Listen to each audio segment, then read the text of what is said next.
Di antara ribuan para pencari, hanya segelintir dari mereka yang berhasil sampai.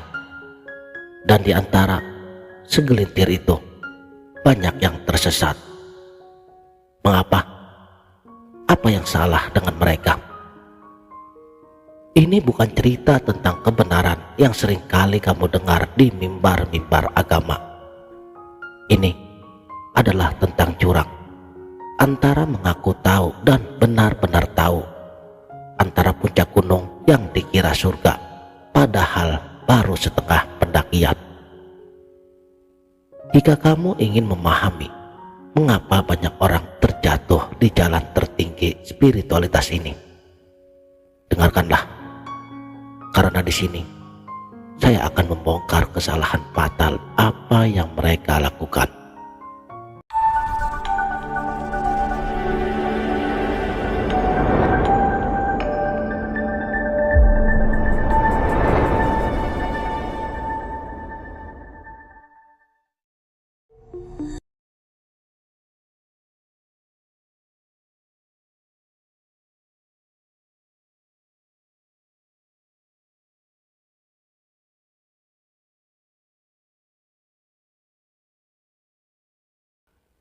Bismillahirrahmanirrahim. Assalamualaikum warahmatullahi wabarakatuh. Salam sang sejati. Sebelumnya, kita sepakati dahulu bahwa makrifat bukanlah gelar, ijazah ataupun mahkota. Ia seperti lilin yang meleleh demi menerangi kegelapan. Dan makrifat adalah proses peniadaan diri untuk menyaksikan Sang Maha Mutlak. Tapi disinilah kesalahan itu terjadi. Banyak orang mengira bahwa makrifat adalah sesuatu yang bisa dimiliki, sebuah pencapaian, sebuah kebanggaan. Aku sudah makrifat, aku tahu rahasia Allah. Begitu mudahnya klaim itu terlontar. Padahal begitu kamu merasa memiliki makrifat, pada saat itu juga kamu telah terjatuh. Mengapa?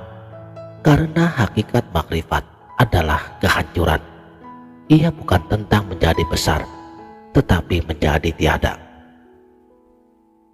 Syekh Ibnu Arabi, sang sufi agung, pernah menulis, siapa yang mengaku telah sampai, berarti dia belum memulai. Jadi semakin kamu mendekatinya, semakin kamu tersadarkan betapa tidak terjangkaunya dirinya. Tapi banyak orang lupa. Mereka berhenti di stasiun aku tahu, lalu membangun istana dari kata-kata, yang ternyata itu bukanlah makrifat, melainkan ilusi. Kesalahan yang kedua, menggunakan makrifat sebagai pembenaran untuk melampaui syariat. Saya sudah makrifat. Sholat itu untuk orang awam. Hukum halal haram tidak berlaku bagi kami yang telah menyatu dengan Tuhan. Ini bukan hanya salah, tetapi berbahaya. Imam Al-Ghazali dalam Ihya Ulumuddin, beliau berkata, syariat adalah fondasi, hakikat adalah bangunannya. Siapa yang merusak fondasi, robohlah segalanya.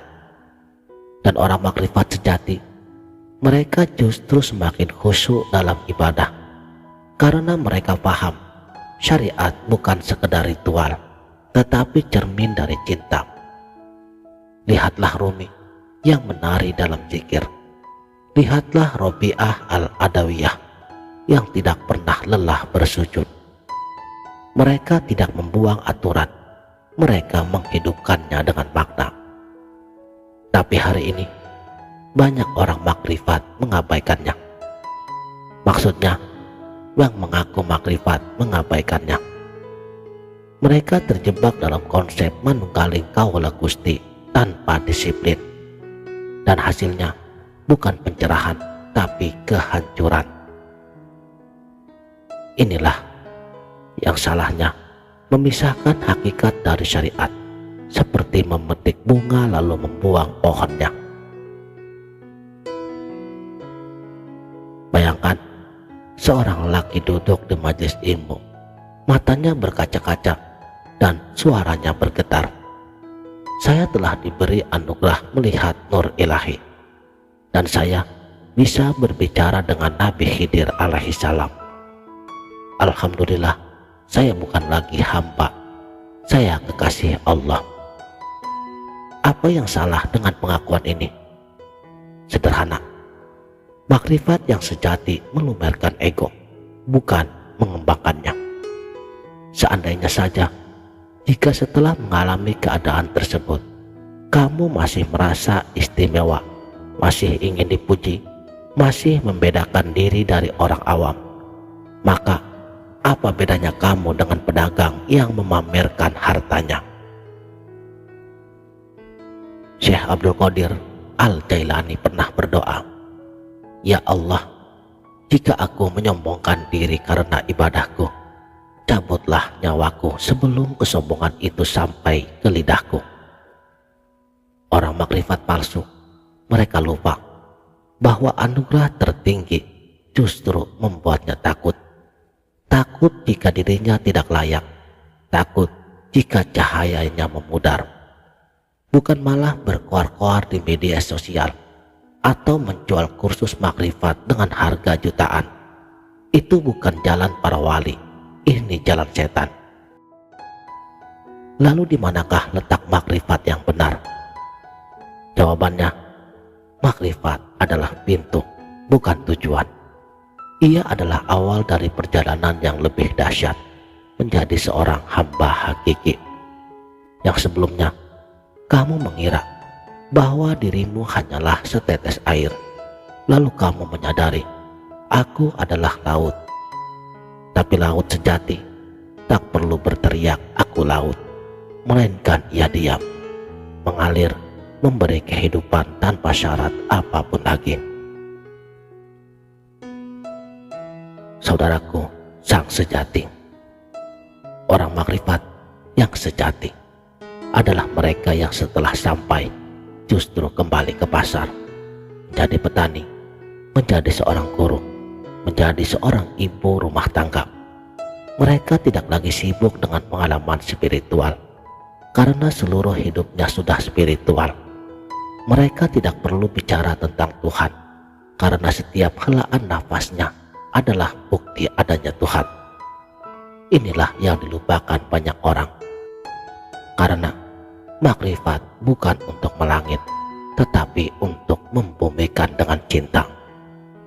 Lihatlah baginda Nabi kita, setelah beliau Isra dan Mi'raj, puncaknya makrifat, beliau kembali kepada umatnya, memikul beban dakwah, menyeka air mata orang-orang fakir. Itulah makrifat yang hidup, bukan yang mengurung diri di dalam gua, tapi yang turun ke jalan-jalan membawa cahayanya. Lalu, bagaimana agar kita tidak terjatuh seperti mereka? Pertama, jadikanlah makrifat sebagai kerendahan hati. Setiap kali kamu merasa tahu, ingatlah bahwa yang kamu tahu hanyalah setetes dari samudranya. Kedua, jangan pernah melepas dari guru sejati. Makrifat itu bukanlah DIY, do it yourself. Ia membutuhkan penjaga yang bisa menamparmu saat kamu mulai tersesat. Ketiga, uji setiap pengalaman spiritual dengan akhlak. Jika setelah bermakrifat kamu masih marah pada tetanggamu, masih dengki pada sainganmu, masih malas berbagi, itu pertanda ada yang salah. Dan di akhir zaman, baginda Nabi telah bersabda, akan datang suatu masa di mana manusia mengaku-ngaku dekat dengan Allah, tetapi mereka adalah serigala berbulu domba. Mungkin kita sedang hidup di masa itu, tapi jangan putus asa. Makrifat tetaplah jalan yang suci, asalkan kita tidak menjadikannya Tuhan baru. Jadilah seperti tanah, diam tapi memberi manfaat. Jadilah seperti angin yang tak terlihat tapi menghidupkan. Dan jika suatu hari kamu sampai, jangan katakan pada siapapun. Biarkan hidupmu yang berbicara. Biarkan cintamu yang menjadi bukti. Karena makrifat sejati tak pernah salah. Yang salah adalah kita yang berhenti di tengah jalan, lalu menyangka sudah sampai di ujungnya. Jadi, sudah siapkah kamu untuk tidak tahu apa-apa? Demikianlah. Mudah-mudahan video ini dapat bermanfaat dunia dan akhirat. Wabillahi taufik wal hidayah. Wassalamualaikum warahmatullahi wabarakatuh.